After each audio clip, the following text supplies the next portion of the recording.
귀한 찬양 감사합니다. 우리 사랑하는 성도님들 앞에만 보니까 누가 왔는지 모르시지요? 네, 우리 옆에 뒤에 우리 사랑하는 성도님들 일주일에 한 번 만날 수도 있고 또 주중에도 만날 수 있지만 또 우리 반가운 모습으로 우리 오늘 유치부 주간 예배지요. 예, 유치부 주간 예배. 이따 2부 때 유치부 친구들이 여기 앞에 앉아 있을 건데 참 머리가 많이 복잡합니다. 네, 우리 유치부 친구들 함께 또 은혜 가운데에 예배 잘 드릴 수 있도록 기도해 주셨으면 좋겠고요. 우리 두 번째 손가락을 짠 피시고, 자, 두 번째 손가락 다 있으시지요? 네, 두 번째 가운데 피시면 안 됩니다. 네, 두 번째.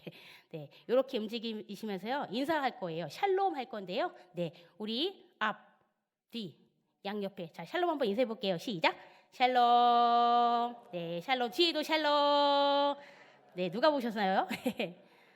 감사합니다. 네, 네. 아직 안 끝나셔서요? 네, 오늘은요 유치부 주간 주일 예배로 하나님께 유치부 예배를 올려드립니다. 네, 저는 유치부를 담당하고 있는 장현아 목사라고 하고요. 오늘의 주인공 유치부 친구들 우리 2부 때 우리 부모님과 함께 예배 드릴 겁니다. 혹시 궁금하시면 2부 예배 때도 오십시오. 네, 함께 은혜를 나눴으면 좋겠고요. 예, 아무래도 2부 예배 때는 유치부 친구들이 있다 보니까 제가 설교가 많이 달라질 겁니다. 네, 목소리도 많이 달라질 겁니다. 네, 기도해 주셨으면 좋겠습니다. 저희가 오늘 말씀은 요한복음 20장 24절에서 29절까지 읽었지만 사실 오늘 전할 말씀은요 요한복음 20장 전체에 대한 말씀입니다. 그걸 생각하시고서 말씀을 함께 보셨으면 좋겠습니다. 안식 후 첫날요 동틀 무렵에요 막달라 마리아가 예수님이 계시는 무덤으로 가게 됩니다. 그런데 어떻게 된 일이지 무덤 앞에 있었던 무거운 돌이요 옮겨져 있는 것을 보게 됩니다. 막달라 마리아는 그 광경을 지켜보고서는요 너무 놀랬겠지요.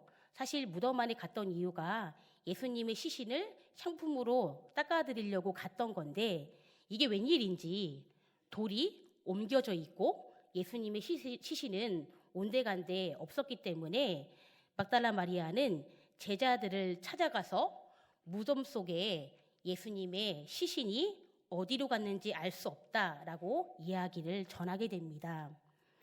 그래서 제자들이요 그 얘기를 듣고요 불이 나게 다른 제자와 베드로와 함께 예수님의 시신이 있는 무덤으로 달려가게 되지요. 그런데 그곳 무덤은 어떻게 돼 있었다고요? 열려 있었지만 예수님의 시신은 온데간데 없었고 결국 제자들은요 자기들의 집으로 돌아갔다라고 성경에 기록하고 있습니다. 한편 예수님의 시신이 없어졌다는 사실에 무덤 앞을 서성였던 이 막달라 마리아는요 어떻게 하고 있었어요? 요한복음 앞장에 보니까요 울음이 터지고 말았어요. 예수님을 만날 수 있을 줄 알았더니 예수님이 시신이 없으니까요. 그래서 그 무덤 앞을요 발을 동동거리면서 그 발걸음이 떨어지지 않았습니다.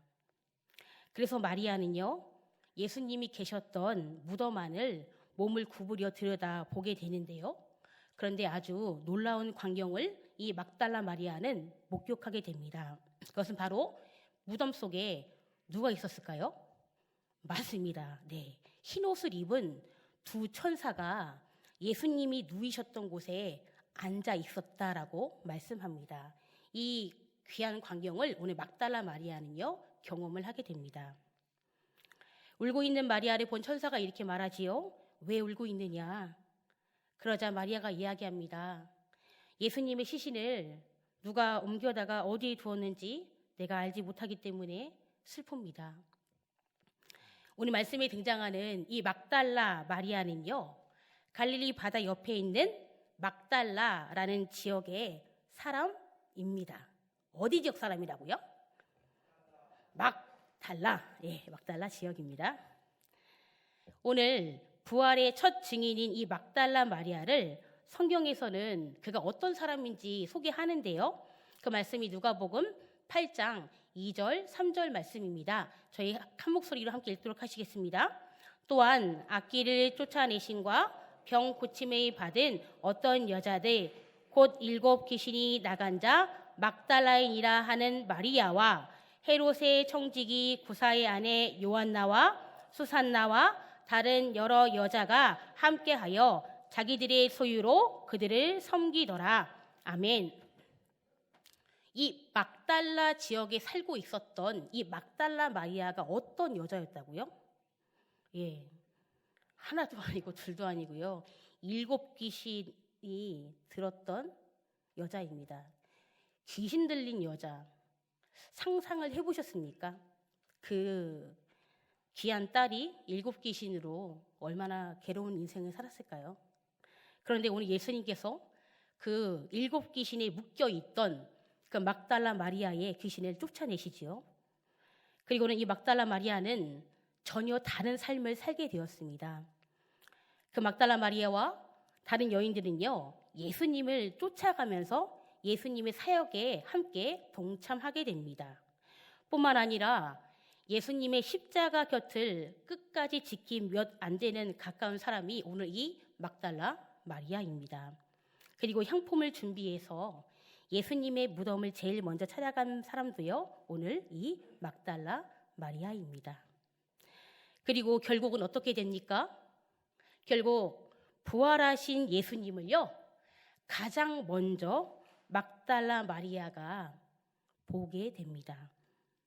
물론 그녀가 부활하신 예수님을 처음에는 알아보지 못했다고 성경이 이야기합니다. 그 예수님을 누구라고 착각했냐면요, 동산지기로 착각했다고 말씀합니다. 그러나 결국요, 이 막달라 마리아는요, 예수님의 이야기를 듣고는 그분이 청지기가 아니라 바로 내가 기대하고 고대했던 그 예수님이시구나라는 걸 깨닫고는요, 제자들에게 달려가 이 부활의 기쁜 소식을 전하게 됩니다. 성도님들, 저희 지난주에 부활주일이었죠. 계란 맛있게 드셨어요? 네. 우리만 먹었나요? 네, 이 부활의 기쁜 소식을 다른 이들에게도 전하셨나요? 예, 드신 거는 확실하는데 예, 드시고 전하자. 네. 오늘 이 막달라 마리아처럼 부활의 기쁜 소식을 전하게 됩니다. 그런데 성도님들, 사실 예수님께서 그의 12 제자들과 공생의 3년 동안 어떻게 하셨죠? 동고동락하셨지요. 그런데 그 동고동락하실 때요, 예수님께서 제자들에게 종종 자신의 죽음과 부활에 대해서 말씀하셨을 것입니다. 그 말씀이 신약의 마태복음, 또 신약의 누가복음이 말씀하시는데요. 저희 2구절 함께 읽도록 하시겠습니다. 이때로부터 예수 그리스도께서 자기가 예루살렘에 올라가 장로들과 대제사장들과 서기관들에게 많은 고난이 받고 죽임을 당하고 제3일에 살아나야 할 것을 제자들에게 비로소 나타내시니라. 누가복음이요. 사람들이 다 하나님의 위엄에 놀라니라. 그들이 다 그 행하시는 모든 일을 놀랍게 여길세 예수께서 제자들에게 이르시되 이 말을 너희 귀에 담아두라. 인자가 장차 사람들의 손에 넘겨지리라 하시되 아멘. 예수님께서는요, 제자들과 3년 동안 동고동락하시면서요, 자신의 죽음과 부활에 대해서 계속 말씀하셨어요. 그런데 그 예수님의 말씀을 제자들이 어떻게 해요? 믿음으로 고이 간직했다면 오늘 예수님의 시신이 없는 빈 무덤만 확인하고 제자들이 덤덤히 자기들 집으로 돌아갈 수 있었을까요?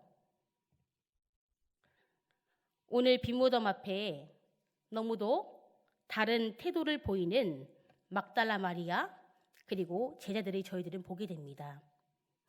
이처럼 왜 같은 사건을 경험해도요, 대하는 태도가 서로 다른 것일까요?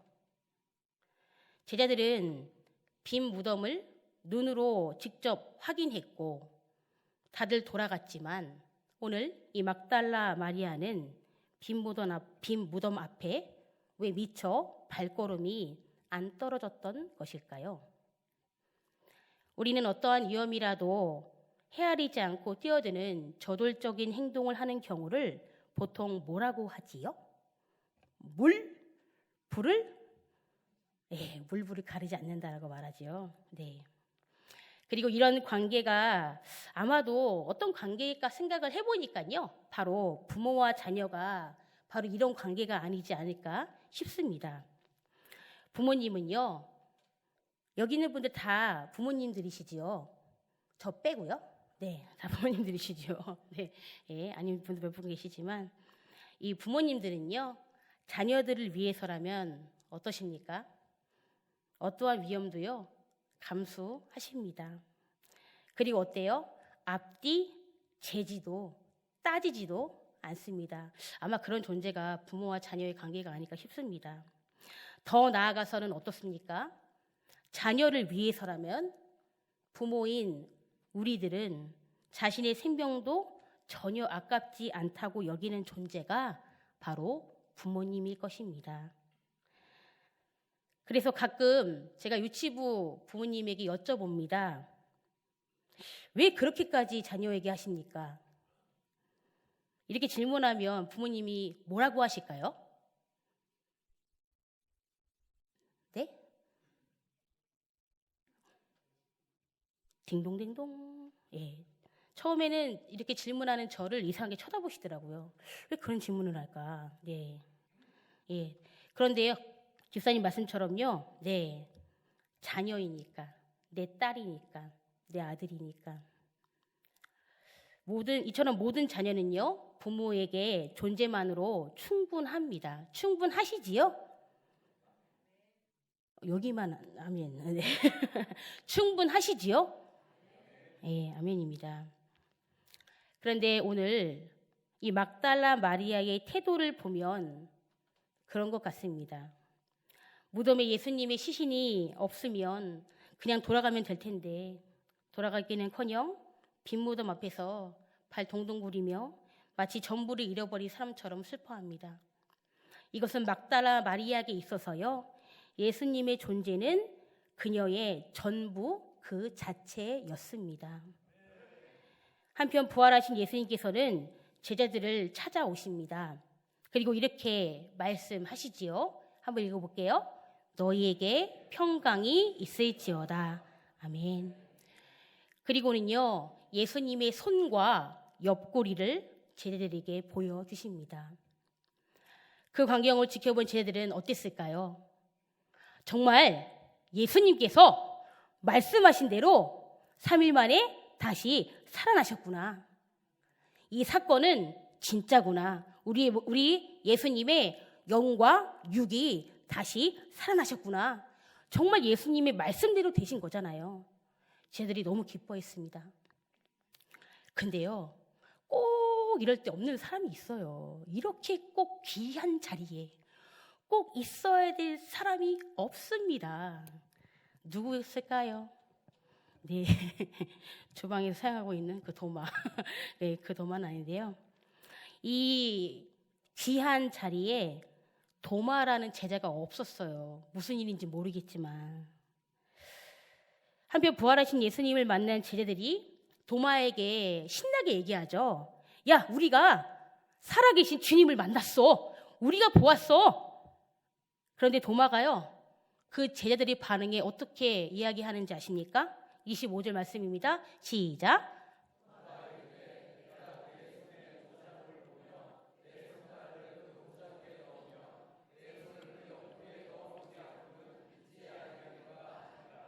아멘. 이러고 보면 도마는 티 같습니다. 혹시 티 아십니까? 네, 이성적이고 합리적인 사람을 티라고 하는데요. 도마는 사실 예수님이 부활하신 그 모습을 목격하지 못한 제자였지요. 어쩌면 도마의 이런 고백은요, 너무도 당연하지 않은가 싶습니다. 그런데 사실 도마가 이렇게 고백했던 것을 단편적으로만 보면 아유, 도마가 의심이 많네 그러겠지만 사실 도마가 이렇게 말한 그 마음은 무엇이었을까요? 그것은요, 정말 예수님이 살아나셨다라는 확실한 증거가 도마에게는 필요했습니다. 그래야 도마의 의심이 어떻게 돼요? 해결되기 때문입니다. 여드레 뒤에 제자들도 그리고 제자 도마도 문이 잠긴 집안에 모여 있었습니다. 제자들이 모인 곳에 누가 나타나셨어요? 우리 예수님께서요 나타나셨습니다. 그리고 다시 이렇게 인사합니다. 너희에게 평강이 있을지어다. 아멘. 그리고 부활을 의심하는 도마에게 가까이 갑니다. 그리고 그 의심을 해소시켜 주시기 위해서 예수님께서 어떻게 하세요? 네 손가락을 이리 내밀어 내 손을 만져보고 내 손을 옆구리에 넣어보라. 그래서 믿음 없는 자가 되지 말고 믿는 자가 되라 라고 말씀하십니다. 예수님과 함께 공생의 3년이라는 시간 동안 동고동락을 했던 제자들은 예수님께서 행하신 놀라운 이적과 기적을요 가장 가까이에서 경험했던 자들이지요. 뿐만 아니라 예수님 자신의 죽음과 부활에 관해서도 제자들에게 여러 번 이야기했기 때문에 제자들이 너무도 잘 알고 있었습니다. 그러나 그럼에도 불구하고 이 부활 사건을 믿음으로 받지 못하는 사람들도 있었고 그중에 제자 도마도 포함되어 있었습니다. 이런 의심을 가지고 있는 도마에게 예수님께서는 어떻게 하셨어요? 오늘 성경에 보면요 그리 꾸짖지 않으셨어요. 그를 책망하지 않으셨습니다. 왠지 아십니까?